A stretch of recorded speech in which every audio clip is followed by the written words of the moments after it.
So hi, I'm Andrea, and for my action research project, I'm going to be studying the course that I'm TAing, which is Calculus-Based College Physics 2, so that's Thermo and E&M. And I'm recording this on October 5th for the action research course, EDRE 5550.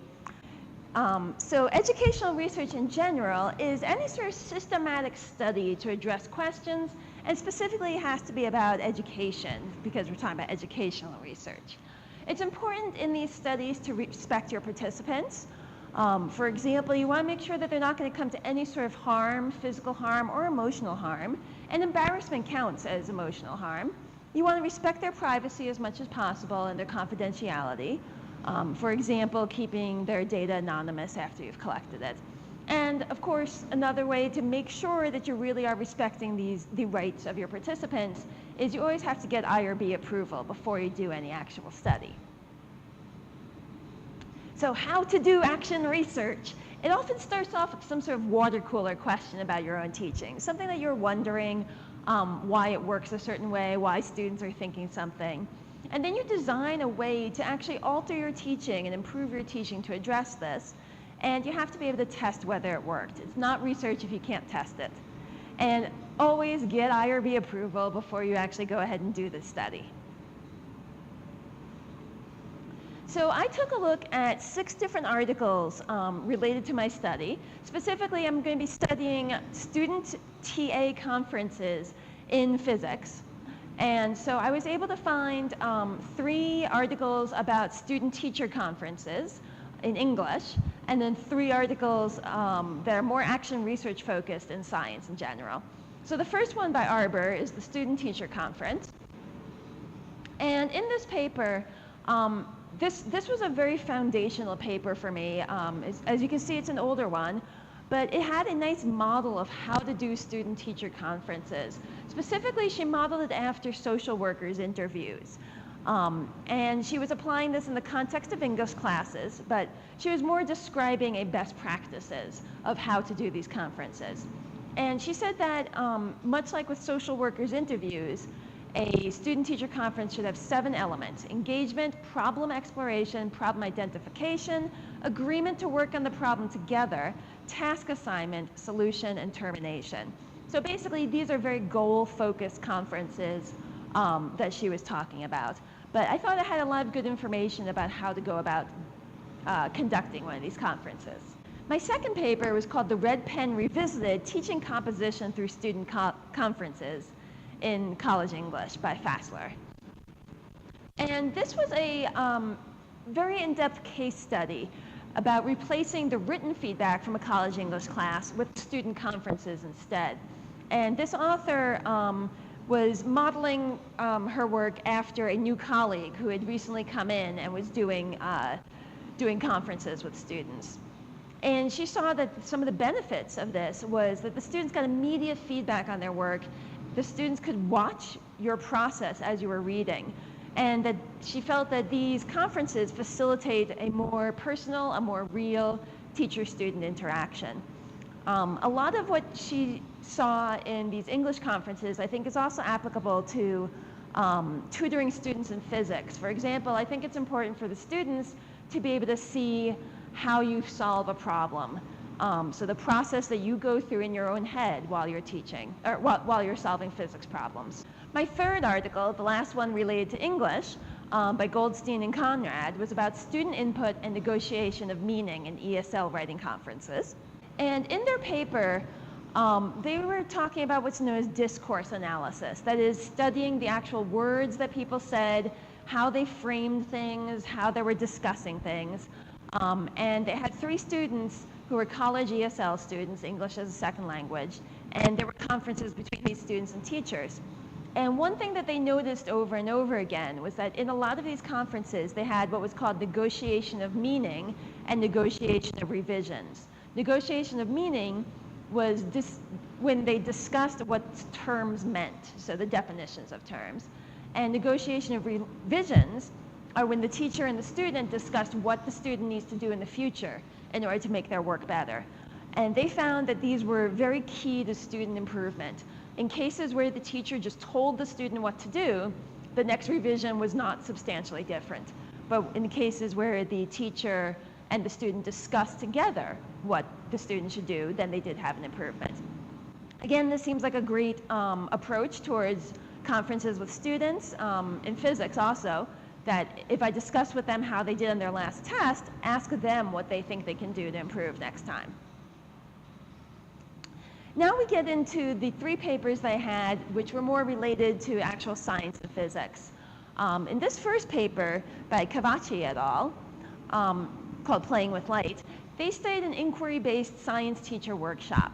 So basically, they were trying to teach teachers about light. Most of these teachers were elementary school teachers, though there were some in middle and high school. And they were all from urban districts, New York, Boston, and Philadelphia.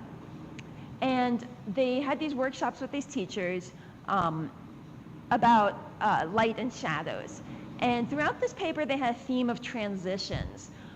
Basically, the teacher participants transitioned from watching the instructors do something to playing with the equipment themselves to wondering about things.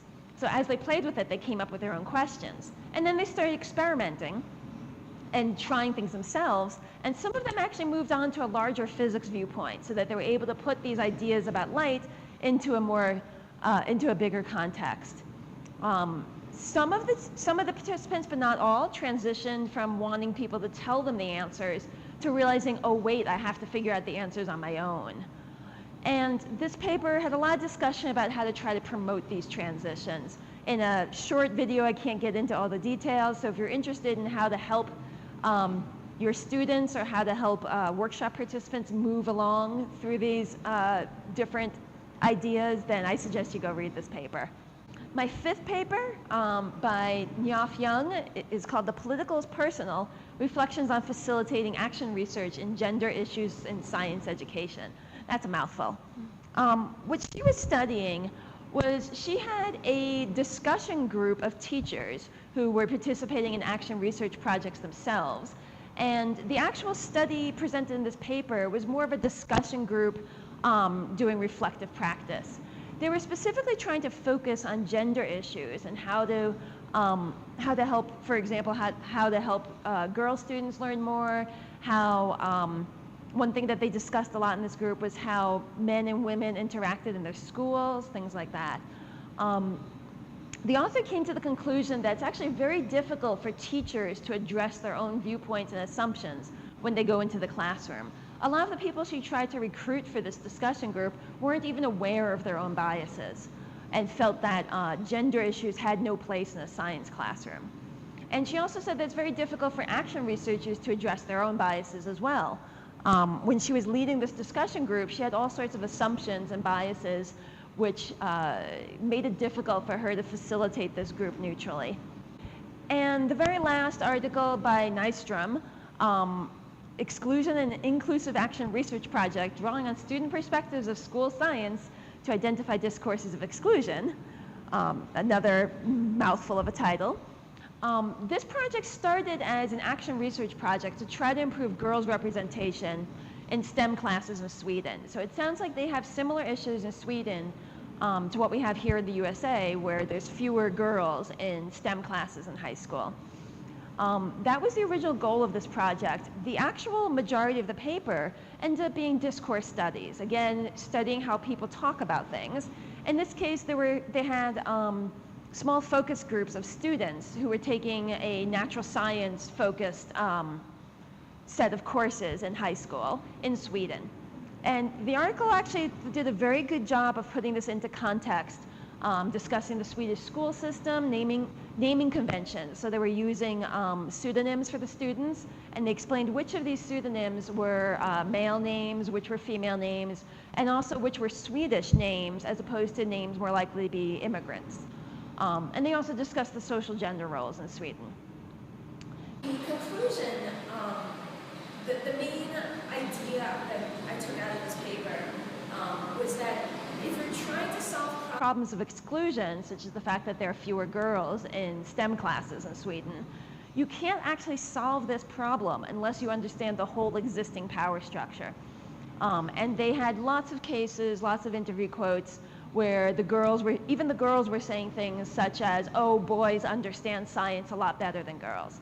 So you really can't solve problems. You can't even start to come up with new pedagogy unless you understand the problems that are already facing you. So I'm going to try to incorporate these ideas into my study as well. Three of the important things I took out of this. The very first paper talked a lot about how to interact with students during a conference. The article about ESL students and revising their papers also really impressed upon me the importance of having ideas for the students as much as possible. Some of the science articles also impressed upon me the importance of being aware of my own prejudices and assumptions. So I'm going to try to be as aware as possible of my own